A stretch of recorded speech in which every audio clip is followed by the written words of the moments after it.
Hey guys, tonight we're diving into something that'll make your awkward health class look like a Disney movie. Picture this. You're a 7-year-old kid in ancient Athens, and your mom just handed you a clay figurine with, let's say, very anatomically correct details. Welcome to Greek sex education, where mythology meets biology and nobody's blushing about it.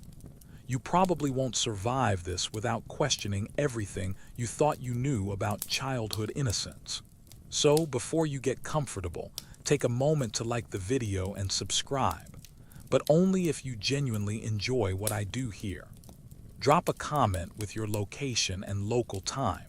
I'm curious where in the world you're listening to this wild ride. Now, dim the lights, maybe turn on a fan for that soft background hum, and let's ease into tonight's journey together. You're standing in the courtyard of a typical Athenian home, watching as children play with toys that would send modern parents into therapy. The Greeks didn't believe in sheltering kids from the realities of human bodies and desires. Instead, they wove these lessons into daily life like threads in a tapestry, creating an education system that was surprisingly comprehensive for its time. Your first teacher isn't a stern-faced adult with a textbook. It's Hermes, the messenger god, depicted on a vase your father uses for wine. The pottery around your home tells stories of gods and mortals in various states of undress and passion. These aren't hidden away in some forbidden cabinet. They're part of the furniture, as normal as your modern coffee table books. The Greeks understood something we've forgotten. Children are naturally curious about bodies and relationships. Rather than treating these topics as taboo, they integrated them into storytelling, art, and daily conversation. You learn about Zeus's numerous affairs not as scandalous gossip, but as foundational myths that explain everything from weather patterns to family dynamics.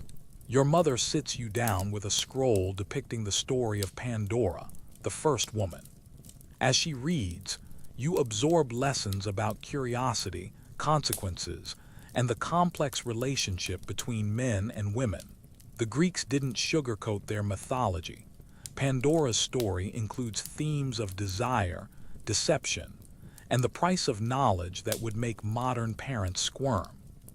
Historians still argue whether this early exposure was beneficial or potentially harmful to young minds.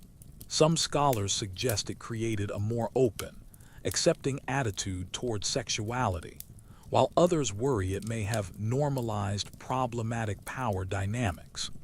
What's certain is that Greek children grew up with a remarkably sophisticated understanding of human nature. The quirky reality. Your toys include miniature phalluses, not as crude jokes but as symbols of fertility and protection. These weren't considered inappropriate. They were good luck charms, hung around necks like modern children wear crosses or stars of David.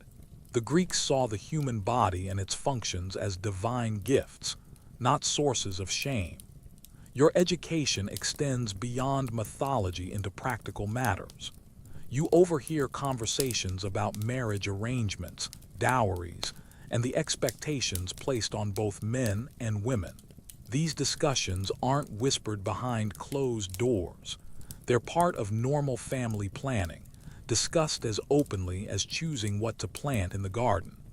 The contrast with modern sex education is striking. While we often rely on clinical terminology and sterile classroom settings, Greek children learned through stories, art, and observation. They understood that sexuality was woven into the fabric of human existence, not something separate or shameful. As you grow older in this ancient household, you notice how different family members approach these topics. Your father might reference a philosophical discussion about love and desire, while your grandmother shares folk wisdom about relationships and fertility. Each perspective adds another layer to your understanding. The mainstream historical fact that shapes your education is the Greek concept of paideia, the idea that education should develop the whole person, including their understanding of relationships and sexuality. This wasn't just about reproduction. It was about understanding your place in society and the complex web of human connections. Your childhood in ancient Athens is preparing you for a world where sexuality and relationships are discussed openly, where the human body is celebrated rather than hidden, and where the stories that shape your worldview include passion, desire, and the full spectrum of human experience. It's an education that would shock modern sensibilities, but produced some of history's greatest thinkers and artists. You wake up in Sparta, and immediately you know something's different. The air is crisper, the voices are sharper, and that kid next to you just got dragged out of bed for morning exercises while it's still dark outside. Welcome to Spartan sex education, where everything you learned in Athens gets thrown out the window and replaced with something that makes military boot camp look like summer vacation. Here's the thing that'll blow your mind. Spartan girls exercise naked alongside the boys. Not because they're perverts, but because they believe strong mothers produce strong warriors. You're watching 12-year-old girls wrestling, running, and throwing javelins while completely nude, and nobody's batting an eye. Try explaining that to your modern school board. The Spartans have turned sex education into a military operation. You're not just learning about bodies and relationships. You're learning about breeding programs, genetic selection, and the state's interest in your future reproductive success. It's like someone took a biology textbook and mixed it with a dystopian novel about population control. Your Spartan mentors don't waste time with gentle mythology. They tell you straight up, your body belongs to the state, your future children belong to the state, and your personal desires come second to Sparta's military needs. It's harsh, but it's honest in a way that would make modern educators uncomfortable. The boys around you are being prepared for something called the Agode, a brutal training program that includes lessons about same-sex relationships between older and younger males. These aren't romantic partnerships in the modern sense. They're educational bonds where experienced warriors teach younger ones about courage, loyalty, and physical intimacy. Historians still argue whether these relationships were primarily sexual or primarily mentoring, but the reality is they were probably both. Here's the quirky part that'll make you question everything. Spartan women have more sexual freedom than almost any other women in the ancient world. While Athenian wives are locked away in their homes, Spartan women choose their own partners, initiate divorces, and openly discuss their desires. They're also expected to have multiple partners if their husbands are away at war. It's not cheating, it's patriotic duty. You watch as older Spartan women mentor younger ones in the art of seduction and attraction. They're not teaching modesty and submission. They're teaching confidence, physical fitness, and how to choose partners who will produce strong offspring. It's sex education with a military twist that prioritizes results over romance. The marriage customs here would shock your Athenian friends. Spartan weddings involve the bride having her head shaved and dressing as a man. The groom sneaks into her room at night, consummates the marriage, and then leaves to return to his military barracks. They might not live together for years, meeting only for brief encounters designed to produce children. Your daily routine includes discussions about eugenics that would make modern ethicists cringe. The Spartans openly discuss which genetic traits produce the best warriors, which family lines should be encouraged to reproduce, and which children should be left to die if they're born weak or deformed. It's brutal honesty about reproduction that most societies prefer to keep hidden. The mainstream historical fact shaping your education is the Spartan belief that the state's survival depends on producing superior warriors. Every lesson about sexuality, relationships, and reproduction is filtered through this military lens. Personal pleasure and romantic love are luxuries that Sparta can't afford. You notice how different this approach is from Athens, where Athenian education emphasized individual development and philosophical understanding. Spartan education focuses on collective survival and military efficiency. Both systems teach about sexuality and relationships, but with completely different goals and methods. The women around you are physically stronger than most men in other Greek cities. They can run faster, fight harder, and speak more boldly about their desires and expectations. This isn't accidental. It's the result of an educational system that treats female sexuality as a weapon in the state's arsenal, rather than something to be controlled or hidden. Your Spartan sex education includes practical lessons about pain tolerance, physical endurance, and emotional resilience. You're learning that sexual relationships involve power dynamics, strategic thinking, and the ability to separate physical pleasure from emotional attachment.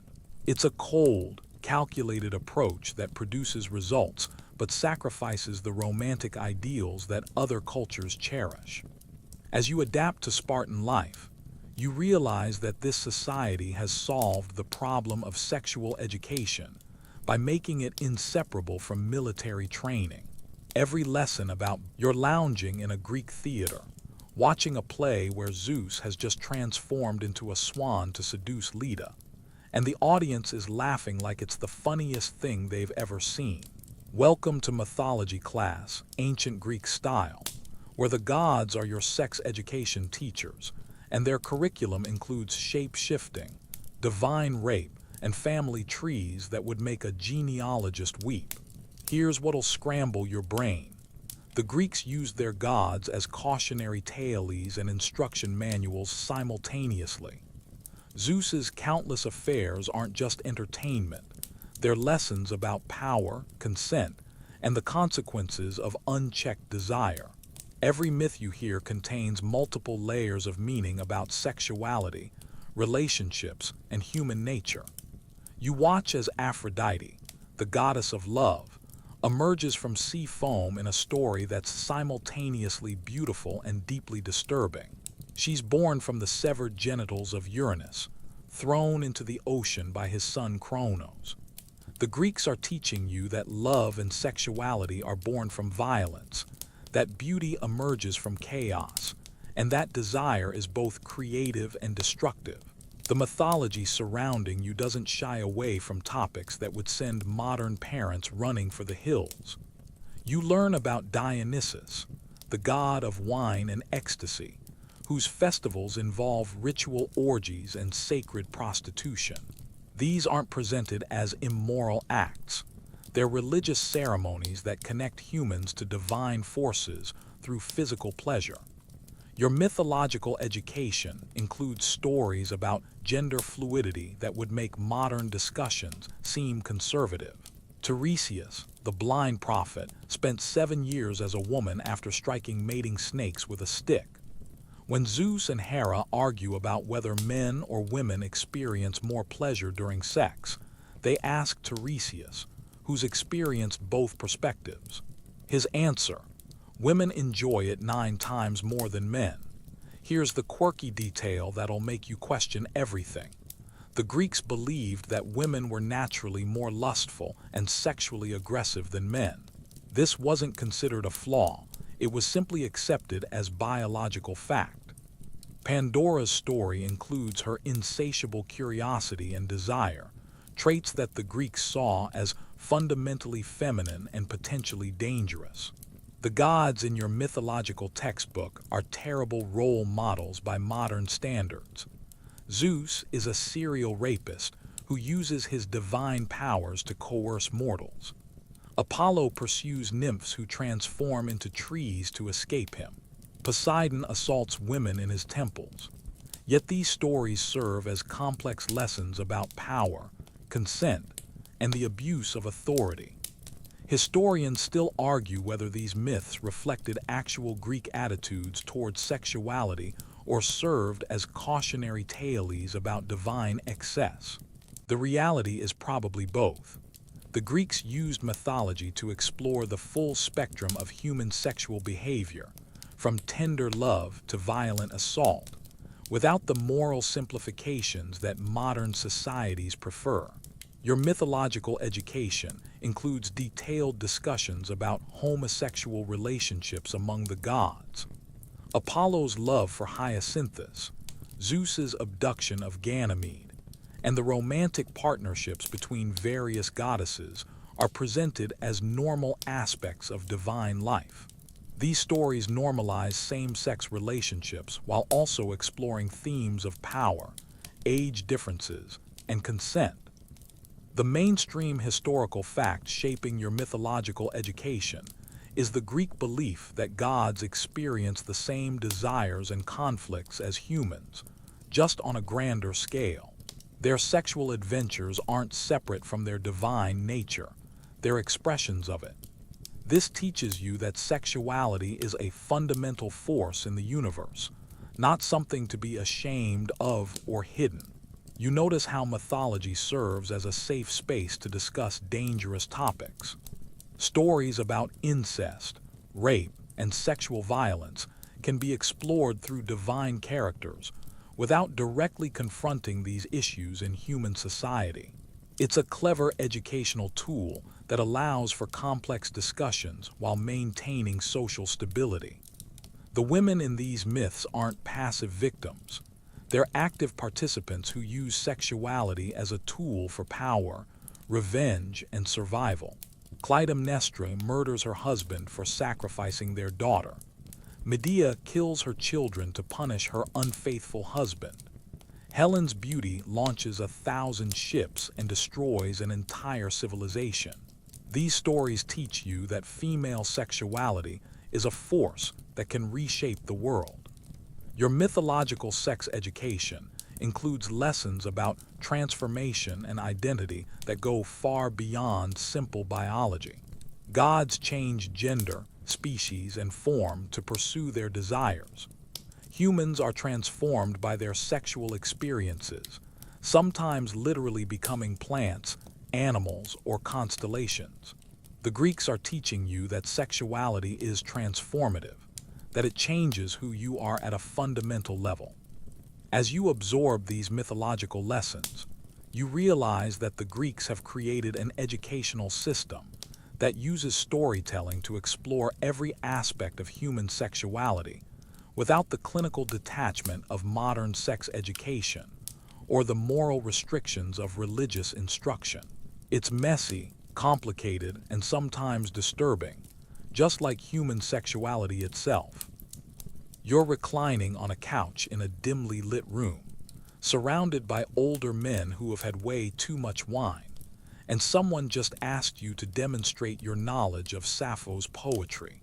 Welcome to your first symposium, where philosophy meets seduction, and your education takes a decidedly hands-on approach that would horrify modern child protection services. Here's the reality check that'll make your head spin. These symposiums aren't just drinking parties. They're educational institutions where older men mentor younger ones in everything from rhetoric to romance. You're witnessing the Greek system of pederasty in action, where relationships between adult men and adolescent boys are not only accepted, but considered essential for proper education.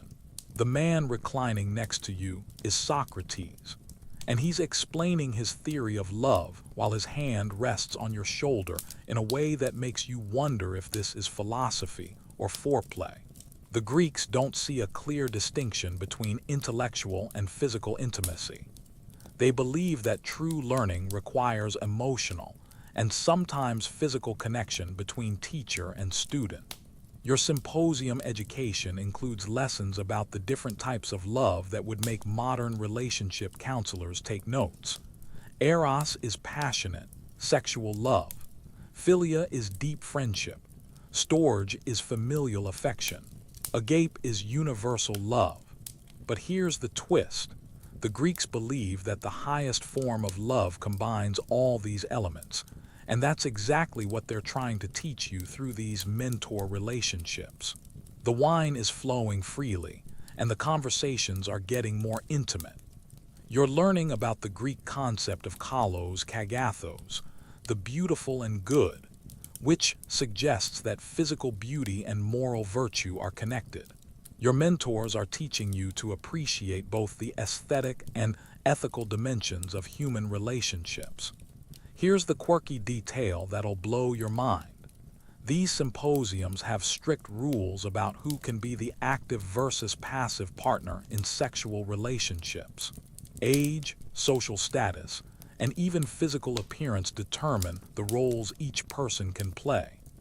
It's a complex social hierarchy that governs intimate relationships in ways that modern societies would find both fascinating and disturbing. The older men around you are competing for your attention and affection. But this isn't just about sexual gratification.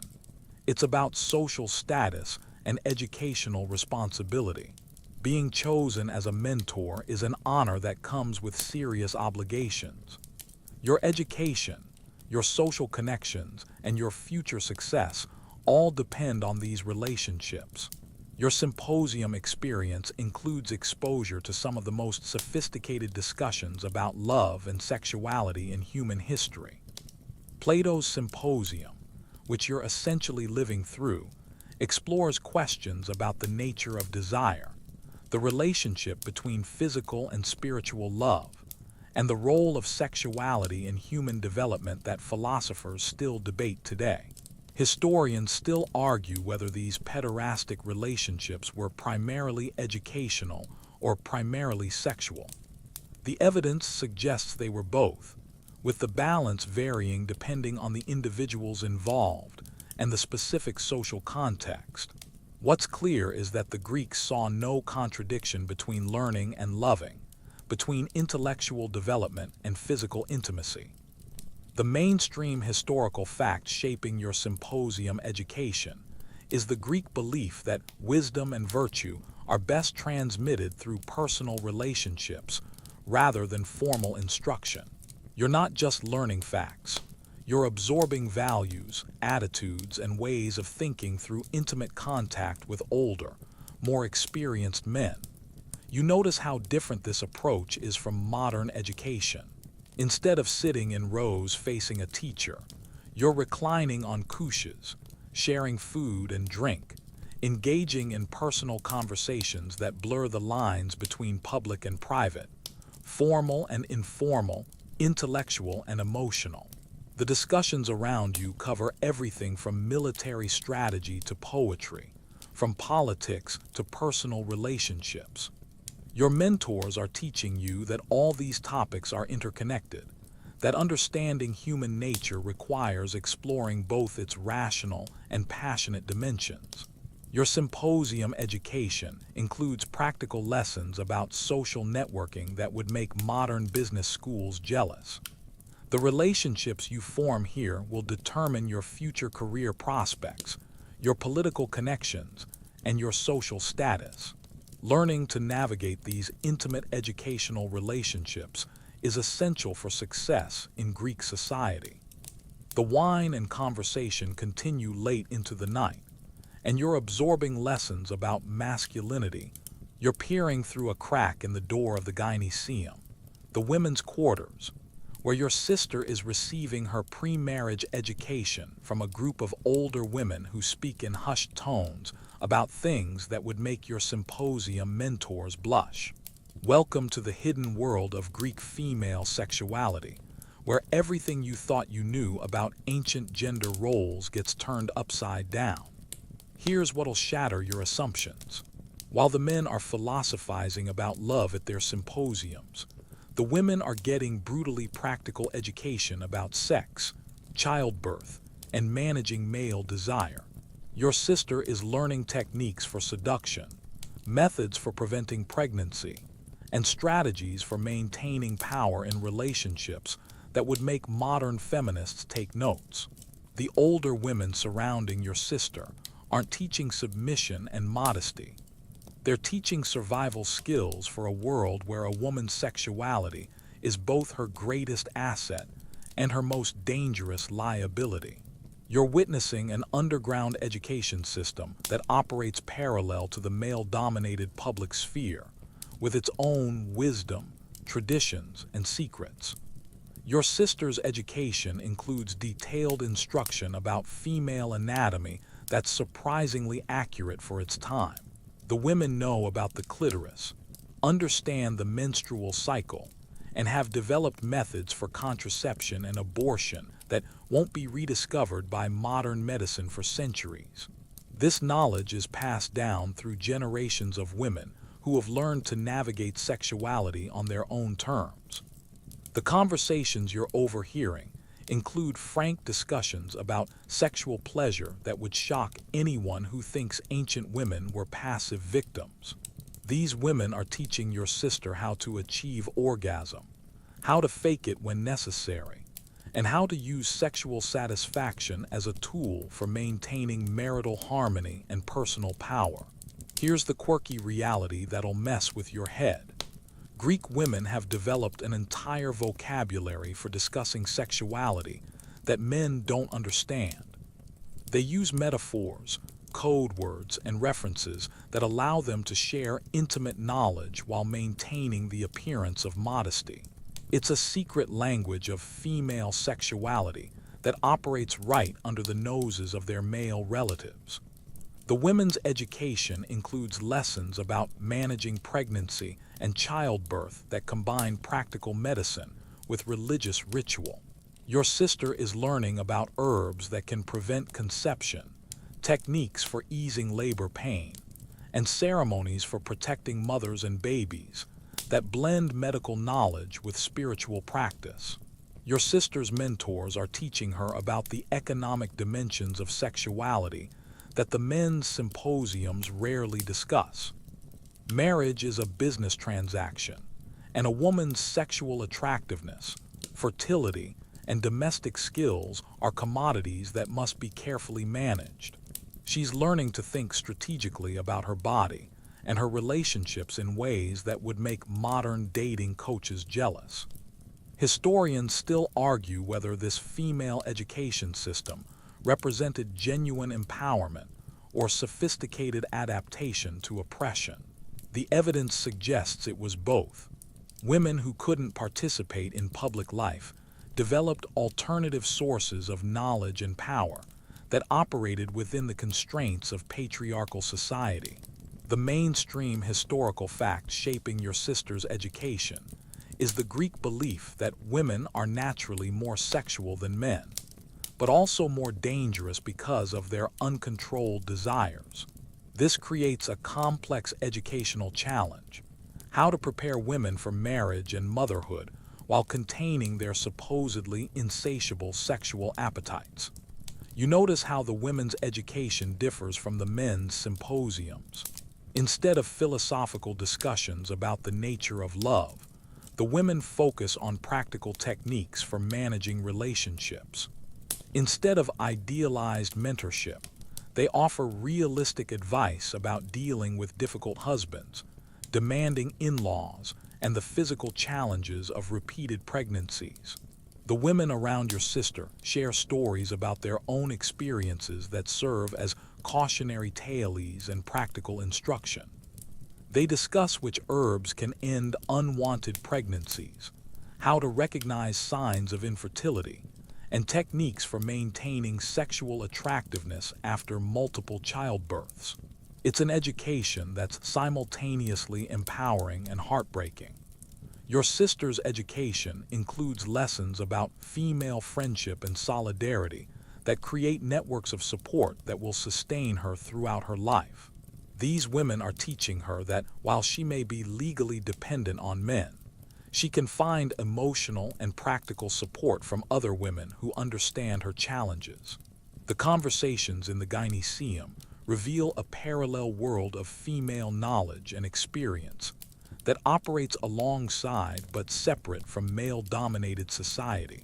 Your sister is learning to navigate both worlds, to appear modest and submissive in public while maintaining her own agency and desires in private.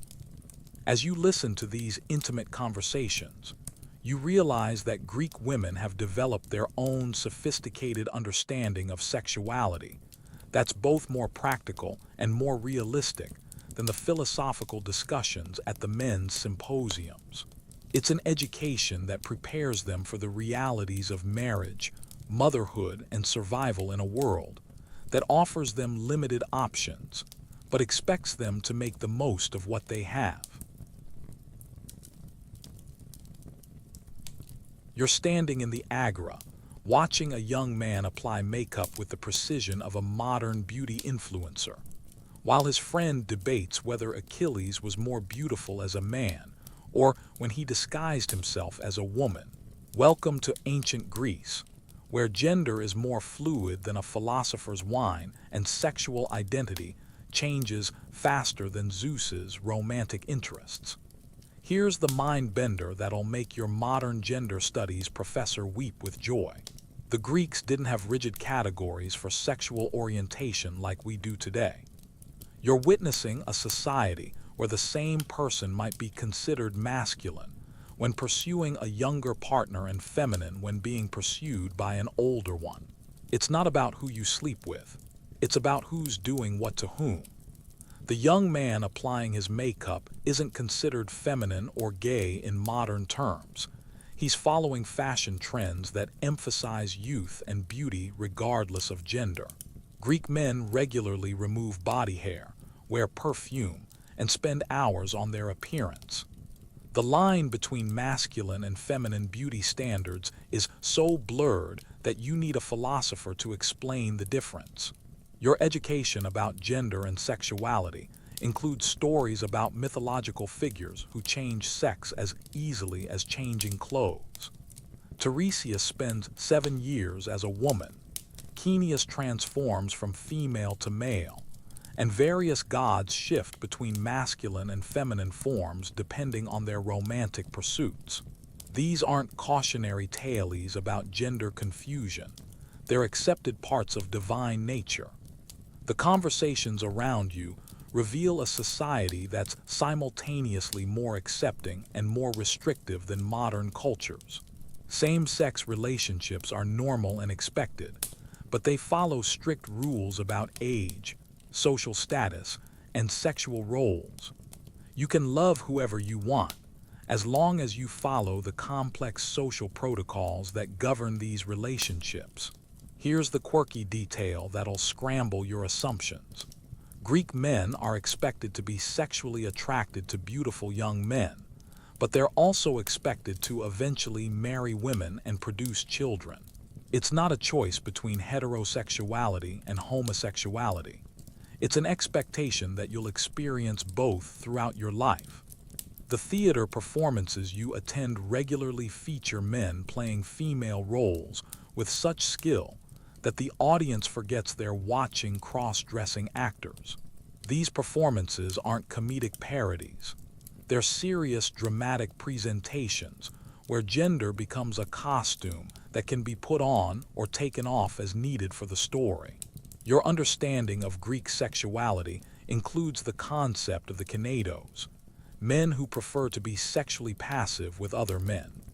These individuals aren't celebrated like the masculine lovers who pursue younger partners, but they're not completely ostracized either. They occupy a complex social position that challenges simple categories of acceptable and unacceptable behavior. Historians still argue whether Greek attitudes toward gender and sexuality were more progressive than modern societies, or simply organized around different principles. The evidence suggests that while Greeks were more flexible about sexual behavior, they were also more rigid about social roles and expectations. The mainstream historical fact shaping your understanding is the Greek belief that beauty and sexual attractiveness transcend gender boundaries. A beautiful young man is considered as aesthetically pleasing as a beautiful young woman, and both are appropriate objects of desire for older men. This creates a sexual landscape that's both broader and more restrictive than modern Western attitudes. You notice how Greek discussions about gender and sexuality focus on power dynamics rather than identity categories. The important question isn't whether someone is gay or straight, it's whether they're dominant or submissive, active or passive, pursuer or pursued. These roles can shift depending on age, social status, and specific relationships. The women around you also participate in this fluid understanding of gender and sexuality. Some, like the poet Sappho, openly express romantic and sexual attraction to other women. Others adopt masculine behaviors and clothing when it serves their purposes. The boundaries between masculine and feminine behavior are more permeable than later societies would allow. Your education includes exposure to philosophical discussions about the nature of love that transcend simple gender categories. Plato's Symposium presents arguments that true love is spiritual rather than physical, that the highest form of attraction is between souls rather than bodies, and that gender is ultimately irrelevant to the deepest forms of human connection. The religious festivals you attend include ceremonies where gender roles are temporarily reversed or suspended. During certain celebrations, men dress as women, women adopt masculine behaviors, and normal social hierarchies are overturned. These aren't rebellious acts. They're sacred rituals that acknowledge the fluid nature of gender and sexuality. Your Greek education about gender and sexuality includes practical lessons about navigating relationships that don't fit simple categories. You're learning to read social cues, understand unspoken rules, and manage relationships that might involve multiple partners of different genders simultaneously. The art and literature surrounding you celebrate gender fluidity and sexual diversity in ways that would make modern LGBTQ+ advocates proud. Sculptures depict androgynous figures, poems celebrate love between people of the same gender, and stories explore the full spectrum of human sexual experience without moral judgment. As you absorb these lessons about Greek attitudes toward gender and sexuality, you realize that you're witnessing a society that's both more open and more complex than modern cultures. The Greeks have created a system that allows for sexual and gender diversity while maintaining social stability through elaborate rules and expectations. Your understanding of Greek sexuality reveals a culture that treats gender as performance, sexuality as fluid, and love as transcendent. You're walking through Athens, and everywhere you look, there's a penis. Not just any penis, carefully sculpted, artistically rendered, religiously significant penises decorating everything from temple columns to drinking cups. Welcome to ancient Greece, where sexual imagery isn't hidden in back alleys or adult bookstores. It's proudly displayed in public spaces as art, education, and divine protection. Here's what'll make your modern sensibilities do a complete backflip. That statue of Hermes with the prominent erection isn't pornography. It's a religious artifact designed to bring good luck and ward off evil spirits. You're living in a society where sexual imagery serves spiritual, educational, and aesthetic purposes that go far beyond mere titillation. The pottery shop you're browsing contains cups, vases, and plates decorated with explicit sexual scenes that would make modern museum curators reach for the adults-only signs. But these aren't hidden treasures. They're everyday household items used for drinking wine, storing oil, and serving food at dinner parties. Sex is literally part of the furniture. Your artistic education includes detailed study of the human form in all its naked glory. The gymnasium where you exercise is filled with nude athletes. The baths where you wash are communal spaces where bodies are openly displayed. And the art that decorates public buildings celebrates physical beauty without shame or embarrassment. The graffiti you see scratched into walls throughout the city would make modern internet trolls blush. Citizens casually write about their sexual conquests, desires, and anatomical preferences on public buildings like ancient versions of bathroom stall poetry. It's crude, explicit, and completely normal. Here's the quirky detail that'll mess with your head. Greek artists have developed specific artistic conventions for depicting genitalia that prioritize aesthetic beauty over anatomical accuracy. Male figures are typically shown with small, flaccid penises because large erections are considered crude and animalistic. It's artistic censorship in reverse. They're making sex less explicit by making it more beautiful.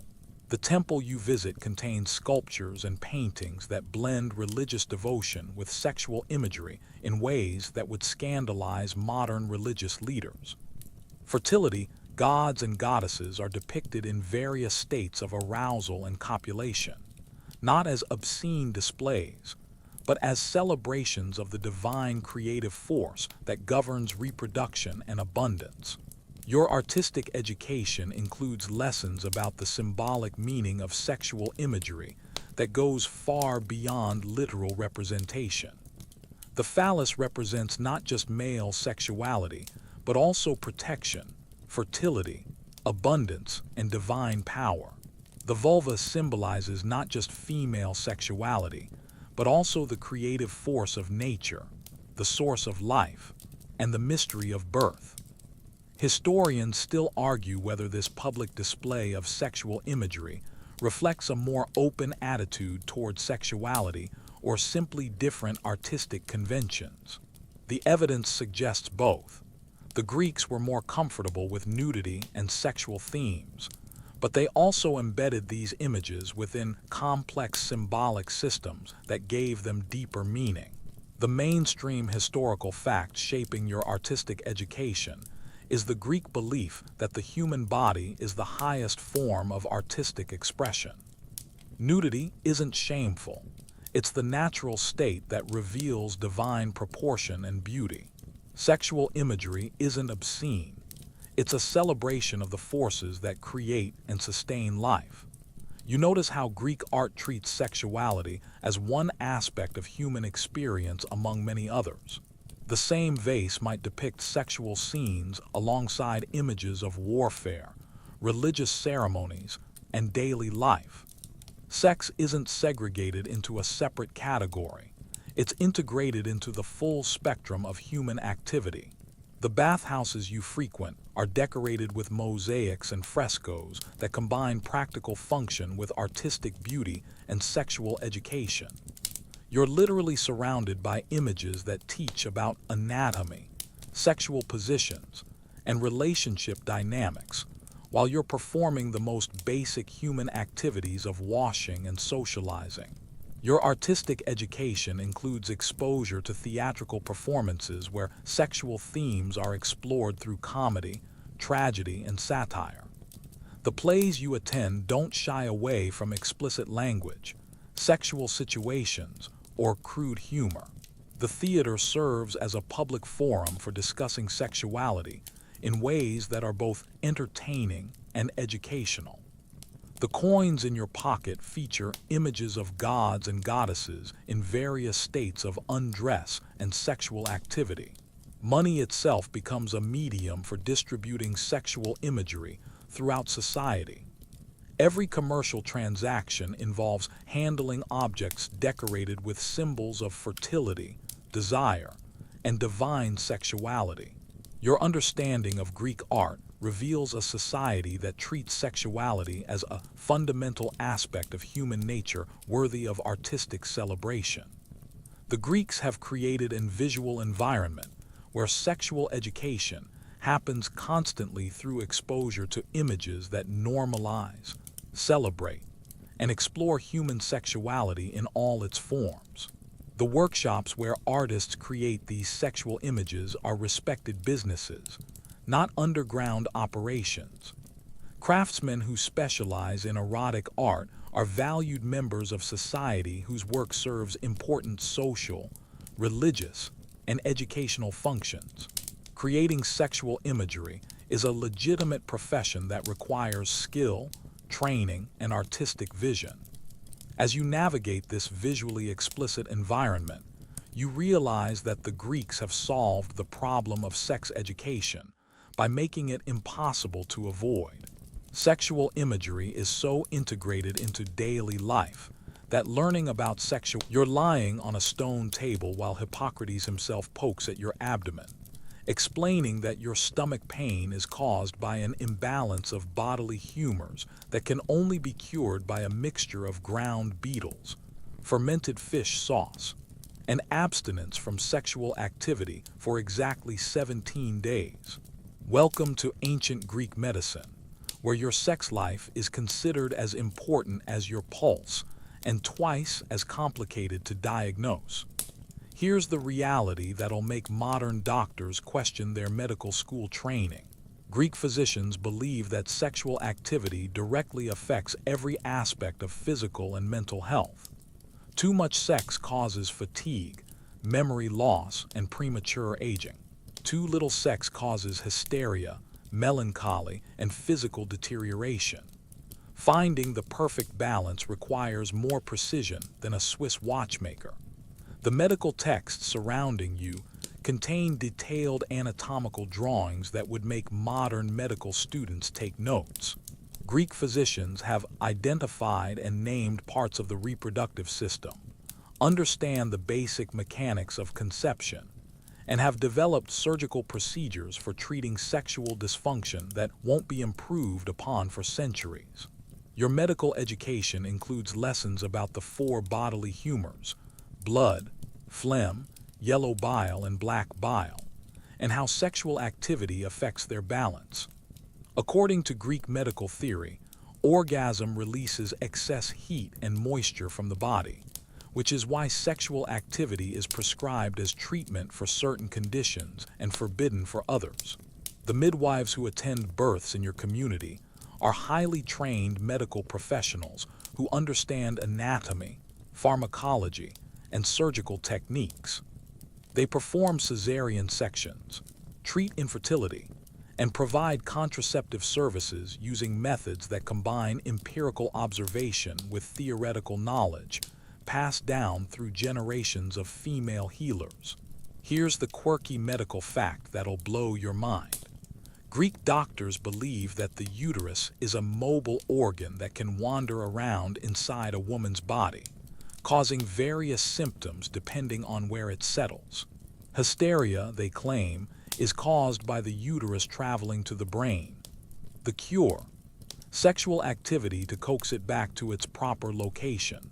The pharmacies you visit stock an impressive array of contraceptives, aphrodisiacs, and treatments for sexual dysfunction. Greek physicians have identified plants and minerals that can prevent pregnancy, enhance sexual performance, and treat sexually transmitted infections. Some of these remedies are surprisingly effective. Others are dangerously toxic. Your medical education includes detailed discussions about the relationship between mental and physical health that anticipate modern psychosomatic medicine. Greek doctors understand that sexual satisfaction affects mood, that emotional stress can cause physical symptoms, and that treating the whole person requires addressing both psychological and physiological needs. Historians still argue whether Greek medical knowledge about sexuality was based on scientific observation or theoretical speculation. The evidence suggests a mixture of both. Some Greek medical practices were remarkably advanced, while others were based on philosophical theories that had little connection to biological reality.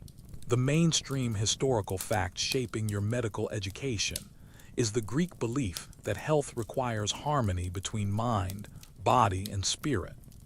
Sexual activity is seen as one aspect of this larger balance, neither more nor less important than diet, exercise, or intellectual stimulation, but equally essential for overall well-being.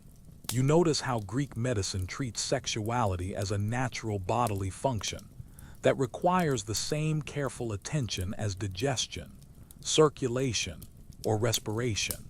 Sexual problems aren't moral failures. They're medical conditions that can be diagnosed, treated, and cured using the same rational methods applied to other health issues. The medical training you observe includes practical instruction in sexual anatomy and physiology that's surprisingly accurate for its time. Greek physicians understand the role of blood flow in sexual arousal, the importance of lubrication for comfortable intercourse, and the connection between sexual satisfaction and overall health. Your medical education includes exposure to surgical procedures for treating sexual dysfunction that demonstrate sophisticated understanding of anatomy and physiology. Greek surgeons perform operations to correct physical abnormalities, remove tumors that interfere with sexual function, and repair injuries that affect reproductive capacity. The hospitals you visit treat sexual health as seriously as any other medical specialty. Patients receive counseling about sexual practices, treatment for sexually transmitted infections, and therapy for psychological problems that affect sexual function. It's a holistic approach that treats sexuality as inseparable from overall health. Your understanding of Greek medicine reveals a healthcare system that's both more advanced and more primitive than modern medicine. Greek physicians have developed sophisticated theories about sexual health and effective treatments for many conditions, but they also rely on superstitions and practices that modern medicine has abandoned. The medical texts you study contain case histories that describe sexual problems and their treatments in detail that would make modern medical journals seem prudish. Greek physicians document everything from premature ejaculation to infertility with clinical precision that prioritizes effective treatment over moral judgment. As you absorb these medical lessons, you realize that the Greeks have created a healthcare system that treats sexuality as a fundamental aspect of human health worthy of serious medical attention. It's an approach that's both more open. You're standing in an Athenian courtroom, watching a middle-aged man argue that his wife's lover should pay damages not for adultery, but for property theft, because apparently, a woman's sexuality belongs to her husband like his olive trees or his slaves. Welcome to Greek legal system, where consent is complicated, age is negotiable, and justice depends more on your social status than your actual guilt or innocence. Here's the legal reality that'll make modern lawyers reach for their law books. In Athens, rape is primarily considered a property crime against the woman's male guardian, not a personal assault against the woman herself. The severity of punishment depends not on the trauma to the victim, but on the social status of the men involved and the economic value of the damaged property. The legal proceedings you're witnessing reveal a complex system of sexual regulations that govern everything from marriage contracts to prostitution licenses. Greek law recognizes different categories of sexual relationships: legitimate marriage, concubinage, temporary liaisons, and commercial sex work, each with its own legal protections and restrictions. Your legal education includes detailed study of age of consent laws that would make modern child protection advocates either impressed or horrified, depending on the specific circumstances. Greek law recognizes that sexual maturity varies by individual and social class, creating a flexible system that considers physical development, family consent, and economic factors rather than arbitrary age limits. The testimony you're hearing reveals how Greek courts handle cases of sexual assault, adultery, and seduction with a sophistication that anticipates modern legal principles. Witnesses must provide detailed evidence. Victims can testify on their own behalf under certain circumstances, and judges consider factors like consent, coercion, and social context when determining guilt and punishment. Here's the quirky legal detail that'll mess with your assumptions. Greek law distinguishes between different types of sexual assault based on the method of coercion used. Rape by physical force carries different penalties than seduction through deception, which carries different penalties than abuse of authority. It's a nuanced approach that recognizes the complexity of sexual coercion. The legal documents you're studying include marriage contracts that specify sexual obligations and rights with the precision of modern business agreements. Husbands and wives have legally defined sexual duties to each other. Grounds for divorce include sexual incompatibility, and prenuptial agreements can include provisions about extramarital relationships. Your legal education includes exposure to cases involving same-sex relationships that reveal how Greek law navigates the complex social rules governing these partnerships. While same-sex relationships are socially accepted, they're also legally regulated to prevent abuse of power, protect younger partners, and maintain social hierarchy. Historians still argue whether Greek sexual laws were more progressive or more oppressive than modern legal systems. The evidence suggests they were both, more flexible in some areas, more restrictive in others, but always focused on maintaining social order rather than protecting individual rights. The mainstream historical fact shaping your legal education is the Greek belief that sexual behavior affects the entire community, not just the individuals involved. Laws governing sexuality are designed to protect social stability, family honor, and economic interests, rather than personal autonomy or individual happiness. You notice how Greek legal proceedings treat sexual crimes as complex social problems that require careful investigation and nuanced solutions. Courts don't just determine guilt or innocence. They also consider the broader social implications of their decisions and the need to maintain community harmony. The legal training you observe includes instruction in the art of sexual rhetoric, how to argue cases involving adultery, rape, and seduction in ways that persuade judges and juries. Lawyers must understand not just the law, but also social attitudes, cultural values, and psychological factors that influence sexual behavior. Your legal education includes study of international law governing sexual relationships between citizens of different city-states. Greek legal systems have developed treaties and agreements that address issues like marriage between foreigners, sexual crimes committed while traveling, and the legal status of children born from international relationships. The court cases you witness reveal how Greek law handles the intersection of sexuality and slavery, a topic that modern legal systems prefer to avoid. Slaves have limited legal protections against sexual abuse, but they also have some rights that masters cannot violate without facing legal consequences. Your understanding of Greek sexual law reveals a legal system that's both more sophisticated and more problematic than modern approaches. Greek lawyers and judges have developed nuanced methods for handling complex sexual crimes, but they've also embedded these methods within social hierarchies that modern societies reject. The legal precedents being established in these courtrooms will influence Western legal thinking about sexuality for centuries. Greek concepts of consent, coercion, and sexual rights will be transmitted through Roman law to medieval and modern legal systems, creating a legacy that's both progressive and problematic. As you observe these legal proceedings, you realize that the Greeks have created a judicial system that treats sexuality as a legitimate area of legal concern, worthy of careful regulation and sophisticated analysis.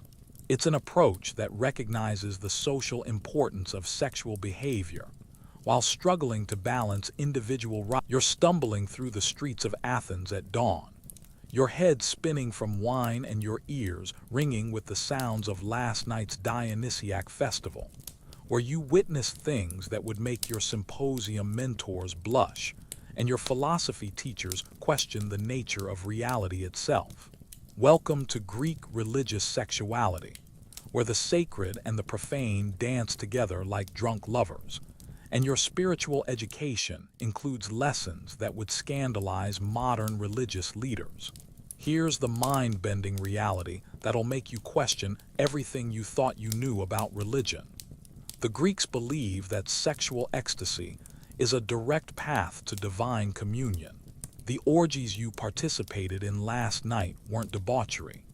They were religious ceremonies designed to connect worshippers with the gods through the transcendent power of physical pleasure. The temple of Aphrodite you visited earlier contains sacred prostitutes who serve the goddess by providing sexual services to worshippers. These aren't fallen women or victims of exploitation. They're respected religious professionals whose sexual activities are considered acts of worship that bring divine blessings to the entire community.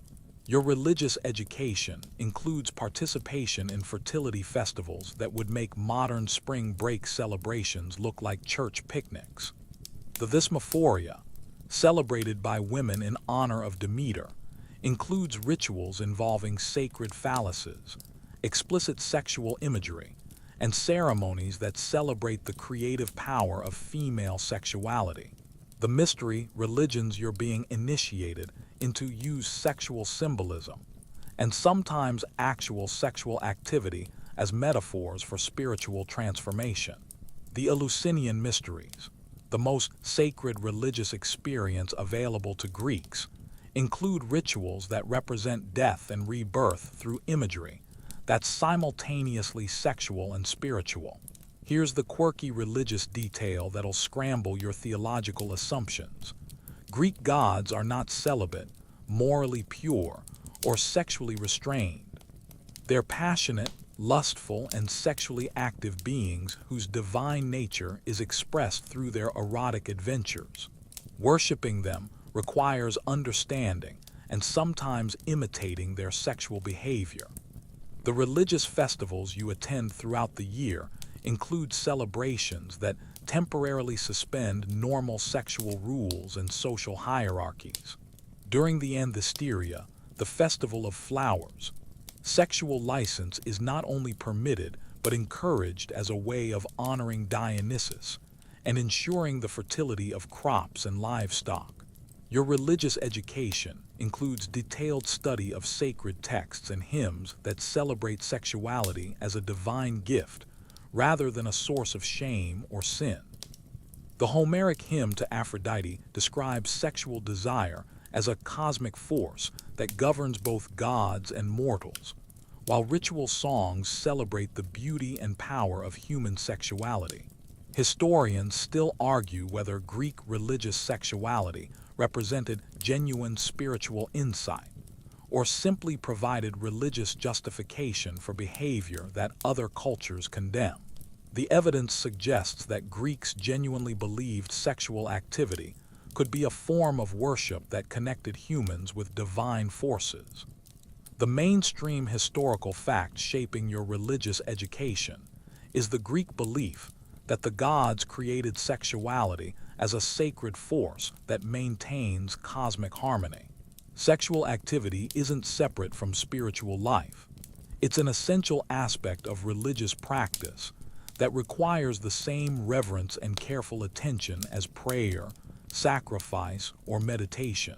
You notice how Greek religious ceremonies integrate sexuality into broader spiritual practices, rather than treating it as a separate or problematic aspect of human nature. Sexual rituals are combined with music, dance, poetry, and philosophical discussion to create holistic religious experiences that engage the whole person. The priests and priestesses who guide your religious education include individuals who have taken vows of celibacy, alongside others who incorporate sexual activity into their religious duties.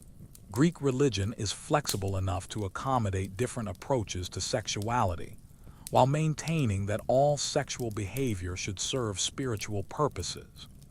Your religious education includes exposure to esoteric teachings about the relationship between sexual energy and spiritual power that anticipate later mystical traditions. Some Greek religious philosophers teach that sexual desire can be transformed into spiritual energy through proper understanding and practice. The sacred spaces you visit include temples, groves, and shrines, where sexual activity is not only permitted, but encouraged as a form of worship. These aren't hidden or shameful locations. They're public religious sites where the community gathers to honor the gods through celebrations that include sexual expression. Your understanding of Greek religious sexuality reveals a spiritual system that treats physical pleasure as a legitimate path to divine knowledge. The Greeks have created religious practices that integrate sexuality into worship in ways that modern religions have largely abandoned or condemned. The religious texts you study include philosophical discussions about the relationship between love, beauty, and divinity that treat sexual attraction as a reflection of cosmic harmony. Plato's discussions of divine love begin with physical attraction and use sexual desire as a metaphor for the soul's longing for ultimate truth.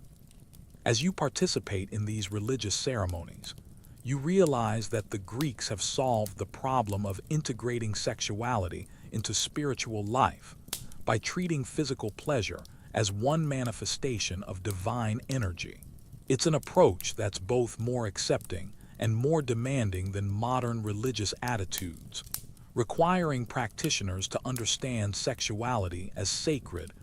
You're standing at the gates of Athens, watching as a caravan of foreign merchants sets up camp.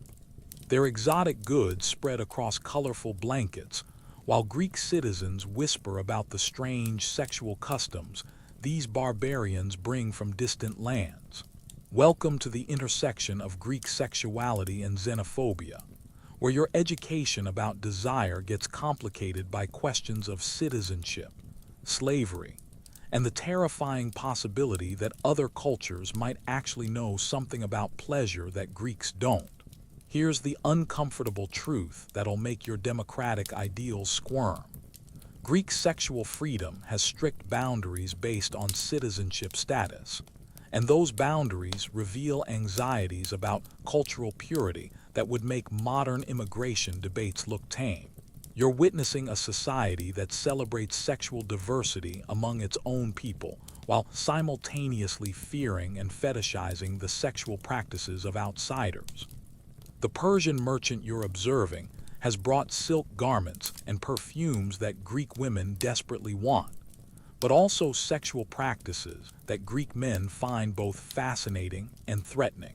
Persian men, according to local gossip, are more sexually submissive to their women, which Greeks interpret as evidence of their inferior masculinity and political weakness.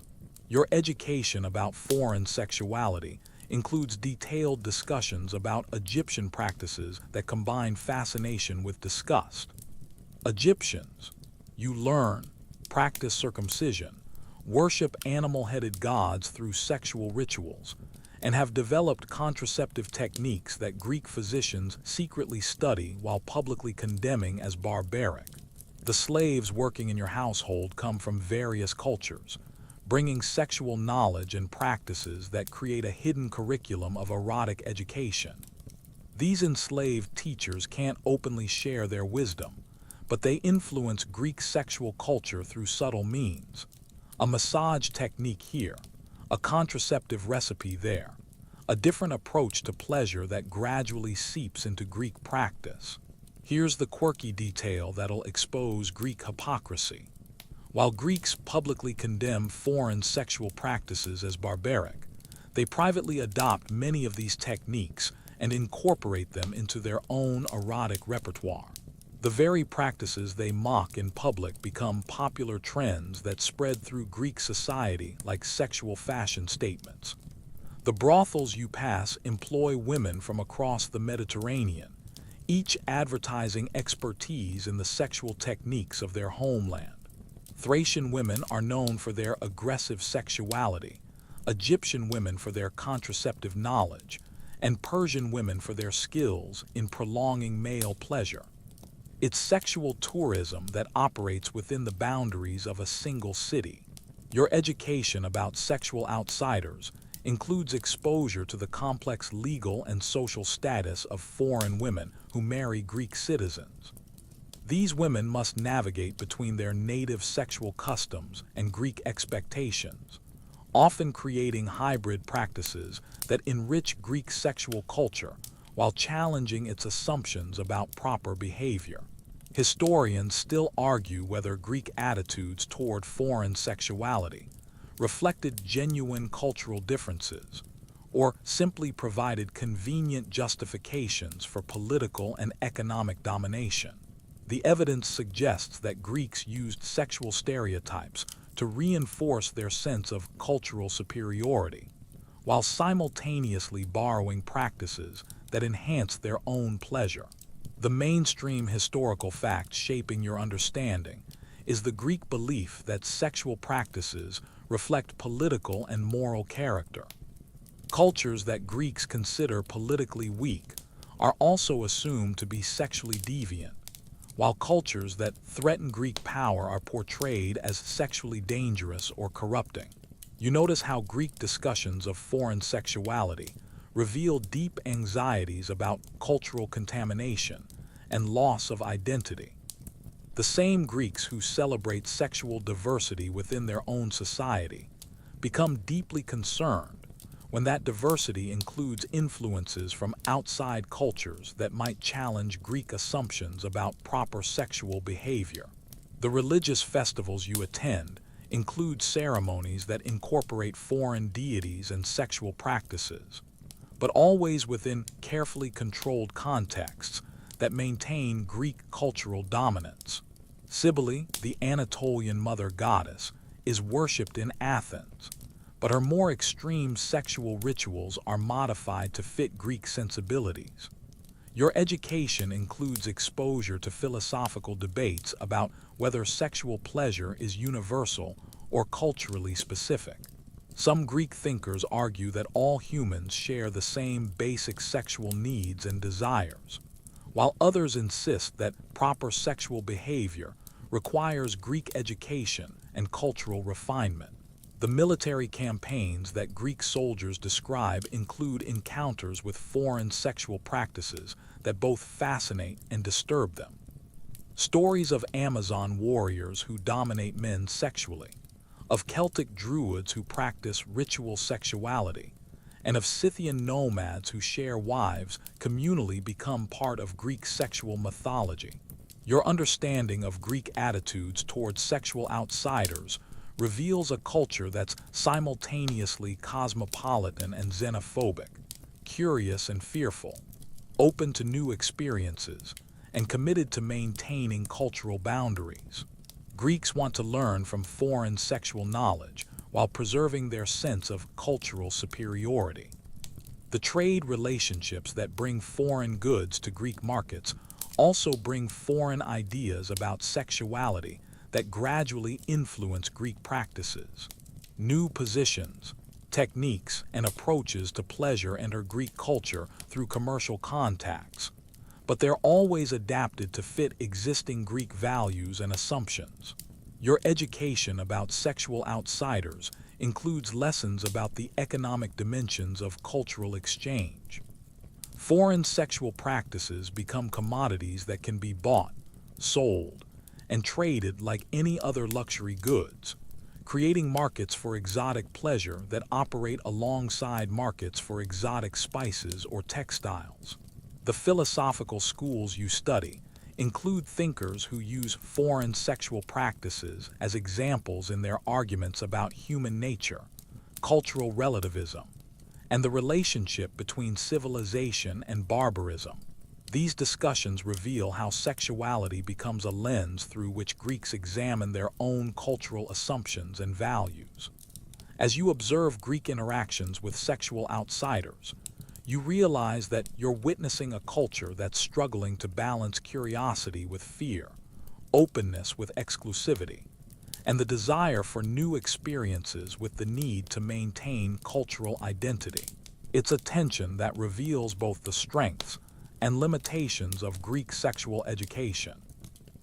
You're eavesdropping on a heated philosophical debate in the Lyceum, where Aristotle is arguing with his students about whether sexual pleasure leads to virtue or vice, while Plato's ghost seems to hover over the discussion, reminding everyone that true love transcends physical desire. Welcome to the intellectual battleground of Greek sexual ethics, where the greatest minds in history can't agree on whether your orgasms are making you a better person or destroying your soul. Here's the philosophical puzzle that'll tie your brain in knots. Greek thinkers simultaneously celebrate sexual pleasure as a natural good and warn against it as a dangerous distraction from higher pursuits. You're witnessing debates that will influence Western thinking about sexuality for the next 2,000 years, and the philosophers can't even agree on the basic questions. The Stoic philosophers you're listening to argue that sexual desire is a passion that disturbs the soul's equilibrium and should be controlled through reason and discipline. They don't condemn sexuality entirely, but they insist that wise people should approach sexual pleasure with the same detachment they bring to food, sleep, or any other bodily need. Your philosophical education includes exposure to Epicurean arguments that sexual pleasure is one of life's greatest goods, but only when pursued intelligently and in moderation. Epicurus teaches that the goal of life is pleasure, but he defines pleasure as the absence of pain rather than the presence of intense sensation, creating a complex calculus of sexual satisfaction. The Platonic dialogues you study present sexuality as a ladder that can lead either toward or away from ultimate truth. Physical attraction is the lowest rung, but it can inspire the soul to seek higher forms of beauty and eventually contemplate the divine. Or it can trap the soul in material concerns and prevent spiritual development. Here's the quirky philosophical detail that'll make you question everything. Diogenes the cynic masturbates in public and argues that sexual shame is a social convention that prevents humans from living naturally. He represents one extreme of Greek philosophical thinking about sexuality, the complete rejection of social rules in favor of natural behavior. The Aristotelian approach you're studying treats sexuality as a natural function that requires proper education and habituation to be virtuous. Aristotle argues that sexual behavior, like all human activities, can be performed excellently or poorly, and that the goal should be to develop good sexual habits that contribute to overall human flourishing. Your philosophical education includes detailed discussions about the relationship between love, friendship, and sexual desire that anticipate modern relationship psychology. Greek philosophers distinguish between different types of love and argue about which combinations are most conducive to human happiness and moral development. Historians still argue whether Greek philosophical attitudes towards sexuality were more repressive or more liberating than modern approaches. The evidence suggests that Greek philosophers were more concerned with moderation and virtue than with prohibition, but they also embedded their sexual ethics within broader philosophical systems that prioritized reason over passion. The mainstream historical fact shaping your philosophical education is the Greek belief that sexuality, like all human activities, should be guided by reason and virtue rather than mere impulse or social convention. This creates an approach to sexual ethics that's both more demanding and more flexible than simple rule-based systems. You notice how different philosophical schools approach sexuality as a test case for their broader theories about human nature, virtue, and the good life. Sexual behavior becomes a laboratory for exploring questions about pleasure, self-control, social relationships, and the relationship between body and soul. The philosophical discussions you're witnessing include debates about gender and sexual roles that reveal deep disagreements about human nature and social organization. Some philosophers argue that men and women have fundamentally different sexual natures, while others insist that apparent differences are the result of education and social conditioning. Your philosophical education includes exposure to arguments about the relationship between individual sexual choices and social welfare. Some thinkers argue that private sexual behavior has public consequences and should be regulated for the common good, while others insist that sexual choices are personal matters that don't affect the broader community. The ethical frameworks you're learning include sophisticated analyses of consent, coercion, and sexual justice that anticipate modern discussions about sexual ethics. Greek philosophers developed concepts of sexual virtue and vice that go beyond simple prohibitions to consider the complex factors that make sexual relationships beneficial or harmful. Your understanding of Greek sexual philosophy reveals intellectual traditions that treat sexuality as a legitimate subject for serious moral and philosophical inquiry. These thinkers don't dismiss sexual questions as unworthy of philosophical attention. They engage with them as fundamental aspects of human experience that require careful analysis. The philosophical schools you study include thinkers who use sexual examples to illustrate broader points about virtue, happiness, and human nature. Sexual relationships become case studies for exploring questions about friendship, justice, beauty, and the relationship between individual desires and social obligations.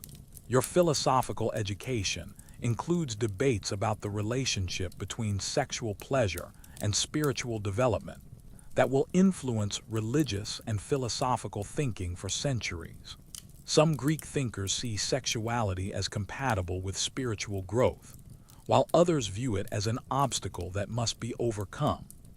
As you absorb these philosophical lessons about sexuality, you're sitting in a tavern, listening to a comedian tell jokes about a man whose wife is so sexually demanding that he has to hire assistants, while the audience roars with laughter and shares their own stories about marital mishaps, sexual failures, and the eternal battle between desire and dignity.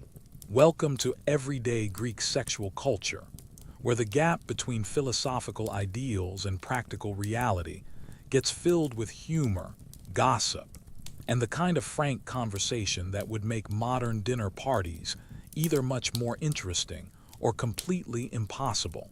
Here's the reality check that'll shatter your illusions about ancient dignity. Ordinary Greeks talk about sex with the same mixture of fascination, anxiety, and crude humor that characterizes every human society. The philosophical discussions about virtue and the artistic celebrations of beauty exist alongside bathroom humor, sexual bragging, and the kind of intimate complaints that prove some things never change. The barbershop you frequent serves as an informal center for sexual education, where men share advice, compare experiences, and debate techniques with the enthusiasm of sports fans discussing their favorite teams. The conversations range from practical tips about performance and pleasure to elaborate theories about female anatomy that reveal both genuine curiosity and profound ignorance. Your daily life includes exposure to sexual humor that appears in everything from street performances to dinner party entertainment. Comedians specialize in jokes about sexual dysfunction, marital problems, and the absurdities of desire that provide both entertainment and a safe way to discuss topics that might be too sensitive for serious conversation. The women's gatherings you overhear through thin walls include equally frank discussions about male performance, sexual satisfaction, and the practical challenges of managing desire within the constraints of marriage and social expectations. These conversations reveal a parallel world of female sexual knowledge that operates alongside but separate from male discussions. Here's the quirky detail that'll make you appreciate human nature. Greek sexual slang is as creative and crude as any modern equivalent, with metaphors drawn from cooking, farming, warfare, and athletics that reveal how deeply sexuality is integrated into every aspect of daily life. The language of sex borrows from the language of everything else. The graffiti you see throughout the city includes sexual boasts, insults, and advertisements that provide an uncensored glimpse into popular attitudes toward sexuality. Walls serve as ancient social media, where people share their desires, frustrations, and opinions about sexual matters with the same anonymity and boldness that characterizes modern internet culture. Your everyday education includes observation of real relationships that don't always match the idealized versions presented in art and literature. You witness marriages that are sexually satisfying and others that are clearly troubled, relationships that follow social conventions and others that break all the rules, couples who seem genuinely happy and others who appear to be enduring rather than enjoying their sexual lives. Historians still argue whether the gap between Greek sexual ideals and everyday reality was larger or smaller than in modern societies. The evidence suggests that Greeks were more open about discussing the difference between theory and practice, but they faced the same challenges that all societies encounter when trying to reconcile individual desires with social expectations. The mainstream historical fact shaping your everyday experience is the Greek understanding that sexuality is simultaneously a source of pleasure and a cause of problems that require practical solutions rather than just theoretical analysis.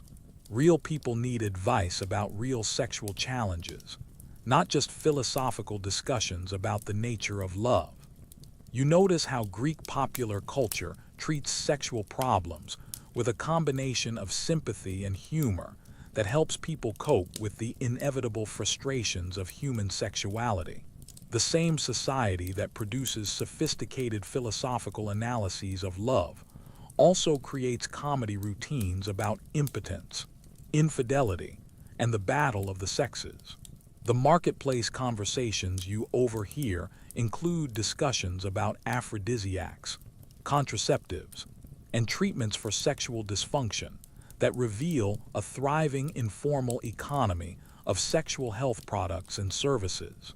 People share recommendations, warn about dangerous remedies, and debate the effectiveness of various treatments with the same intensity they bring to discussions about any other consumer goods. Your everyday education includes exposure to family dynamics that reveal how sexual relationships affect broader social networks.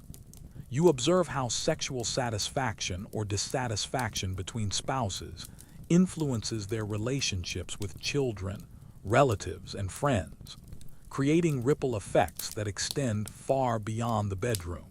The festivals and celebrations you attend include informal moments where normal social restraints are relaxed, and people speak more openly about their sexual experiences, desires, and frustrations. These occasions provide opportunities for sexual education that happens through storytelling, advice sharing, and the kind of honest conversation that's difficult to achieve in more formal settings. Your understanding of everyday Greek sexuality reveals a culture that's remarkably similar to modern societies in its combination of high ideals and messy realities. Greeks struggle with the same sexual challenges that people face today: communication problems, performance anxiety, conflicting desires, and the difficulty of maintaining passion within long-term relationships. The advice literature you encounter includes practical guides to sexual satisfaction that focus on technique, communication, and problem-solving, rather than just moral instruction. These texts reveal a culture that's committed to helping people achieve sexual happiness rather than just sexual virtue. As you absorb these everyday lessons about Greek sexuality, you realize that ordinary people have always found ways to navigate the complex terrain of human desire with humor, creativity, and mutual support. The Greeks have created informal networks of sexual education that complement their formal institutions and help people deal with the practical challenges of sexual life. You're watching as Roman soldiers march through the Agora, their different uniforms and foreign customs creating a buzz of excitement and anxiety among the Greek citizens who whisper about how these new rulers will change everything, including the intimate details of how people love, marry, and express their sexuality. Welcome to the twilight of Greek sexual culture, where centuries of tradition collide with Roman pragmatism, and the familiar world of Greek sexuality begins its slow transformation into something recognizably different. Here's the cultural shift that'll make you dizzy. The Romans aren't just conquering Greek territory. They're absorbing, modifying, and sometimes completely overturning Greek attitudes towards sexuality in ways that will reshape Western civilization. You're witnessing the end of one sexual culture and the birth of another, and the transition is messier than a philosophical debate after too much wine. The Roman officials you observe bring legal codes that treat sexuality more as a matter of social order than personal virtue. Where Greeks debated the philosophical implications of sexual behavior, Romans focus on practical questions about marriage law, inheritance rights, and the regulation of prostitution that reveal a more bureaucratic approach to managing human desire. Your education about changing sexual norms includes exposure to Roman attitudes toward marriage that emphasize political alliance and economic advantage over the Greek ideals of companionship and mutual pleasure. Roman marriages are business transactions that happen to involve sex, while Greek marriages were sexual relationships that happen to involve business. The new fashions arriving from Rome include clothing styles, cosmetics, and personal grooming practices that reflect different attitudes toward the body and sexuality.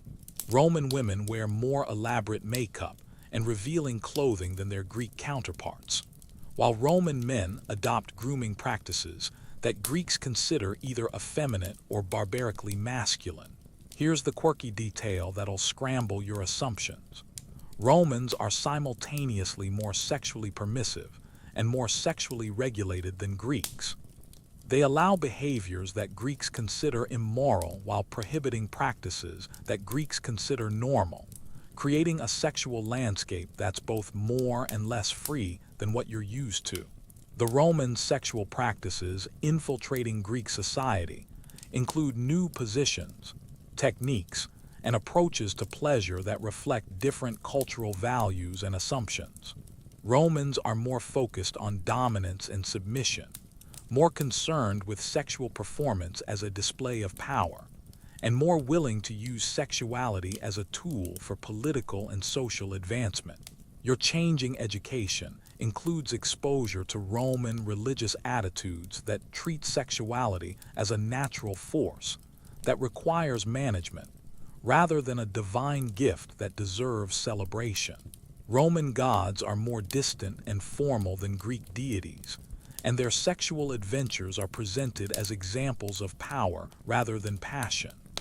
Historians still argue whether Roman influence on Greek sexuality represented progress or decline, liberation or oppression. The evidence suggests that different groups experienced the transition differently. Some gained new freedoms while others lost traditional protections. Some found new opportunities while others faced new restrictions.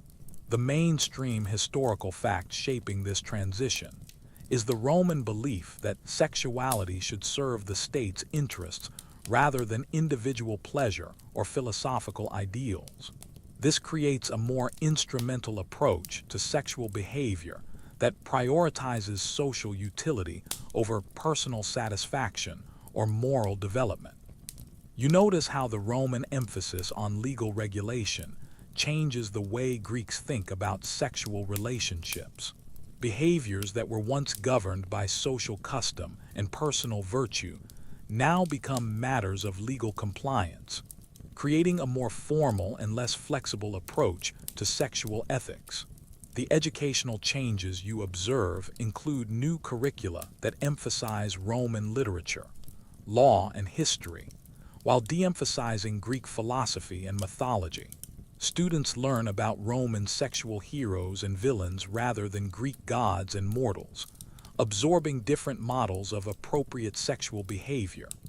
Your understanding of this cultural transition reveals how sexuality becomes a battleground for broader conflicts about identity, tradition, and cultural survival. Greeks who want to maintain their traditional sexual practices find themselves in conflict with Roman authorities, who want to impose their own standards. The economic changes accompanying Roman rule include new markets for sexual services, different approaches to regulating prostitution, and changing attitudes toward the commercial aspects of sexuality that reflect Roman pragmatism rather than Greek idealism. Your education about sexual change includes exposure to hybrid practices that combine Greek and Roman elements in ways that create new forms of sexual expression. These cultural fusions produce innovations that neither society could have developed independently. The generational conflicts you observe include tensions between older Greeks who remember traditional sexual practices and younger ones who are adapting to Roman influences. These conflicts reveal how sexuality becomes a marker of cultural loyalty and resistance.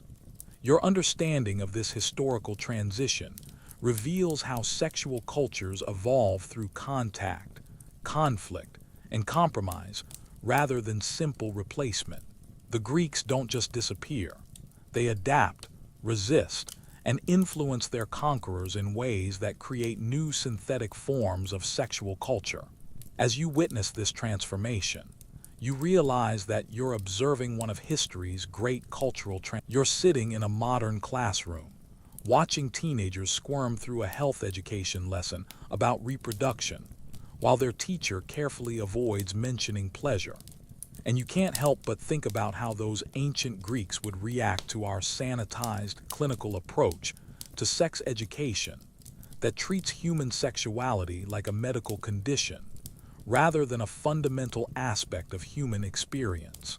Welcome to the strange afterlife of Greek sexual wisdom, where ancient insights about love, desire, and human nature echo through our language, art, and awkward attempts to educate young people about the facts of life. Here's the mind-bending realization that'll make you question everything.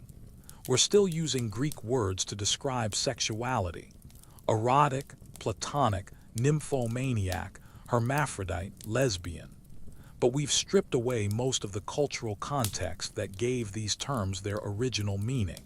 You're witnessing how ancient sexual wisdom gets preserved in language, while being transformed by centuries of cultural change. The modern psychology textbooks you encounter contain theories about human sexuality that trace directly back to Greek philosophical discussions about love, desire, and human nature. Freud's ideas about sexual development, Jung's concepts of masculine and feminine principles, and contemporary research on sexual orientation all build on foundations laid by ancient Greek thinkers.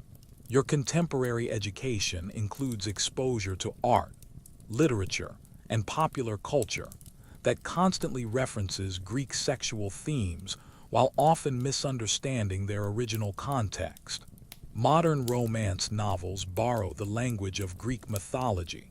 Contemporary art references ancient erotic imagery, and popular psychology uses Greek concepts without acknowledging their philosophical complexity. The sex education programs you observe in schools around the world reveal how different cultures have interpreted and adapted Greek approaches to teaching about sexuality. Some societies emphasize the Greek integration of sexuality into broader education, while others focus on the Greek separation of different types of love and relationships. Here's the quirky modern detail that would amuse ancient Greeks. We've created technologies that allow for sexual experiences they could never have imagined. Virtual reality, online dating, pornography on demand. But we're still struggling with the same basic questions about love, desire, and human relationships that occupied Greek philosophers 25 centuries ago. The modern therapeutic approaches to sexual problems include techniques that echo Greek philosophical methods for achieving sexual virtue and satisfaction. Cognitive behavioral therapy for sexual dysfunction resembles Stoic approaches to managing desire, while mindfulness-based sex therapy borrows from Greek ideas about present moment awareness and bodily acceptance. Your understanding of Greek sexual legacy includes recognition of how modern feminism has both embraced and rejected ancient Greek attitudes toward gender and sexuality. Some feminists celebrate Greek acceptance of female sexual agency, while others condemn Greek assumptions about gender roles and power dynamics. Historians still argue whether modern societies have progressed beyond Greek sexual attitudes or simply created new versions of the same basic approaches. The evidence suggests that we've gained some insights while losing others, creating sexual culture that are both more and less sophisticated than ancient Greek approaches. The mainstream historical fact shaping your understanding is that Greek sexual attitudes continue to influence Western civilization through legal systems, educational institutions, artistic traditions, and popular culture in ways that most people don't recognize or acknowledge. You notice how modern discussions about sexual orientation, gender identity, and relationship diversity often rediscover insights that ancient Greeks took for granted. Contemporary debates about same-sex marriage, gender fluidity, and sexual freedom echo ancient Greek discussions, while operating within very different cultural and legal frameworks. The modern research on human sexuality includes scientific discoveries that confirm some ancient Greek insights while contradicting others. Studies of sexual psychology, relationship satisfaction, and human bonding reveal both the accuracy and the limitations of Greek sexual wisdom. Your contemporary education includes exposure to global sexual cultures that preserve different aspects of ancient Greek approaches while adapting them to local conditions and modern circumstances. The Greek legacy appears in unexpected places and forms throughout the modern world. The modern challenges facing sex educators include many of the same problems that ancient Greeks encountered: how to balance individual desires with social needs, how to teach about sexuality without encouraging irresponsible behavior, and how to address the complex relationship between love, pleasure, and human flourishing.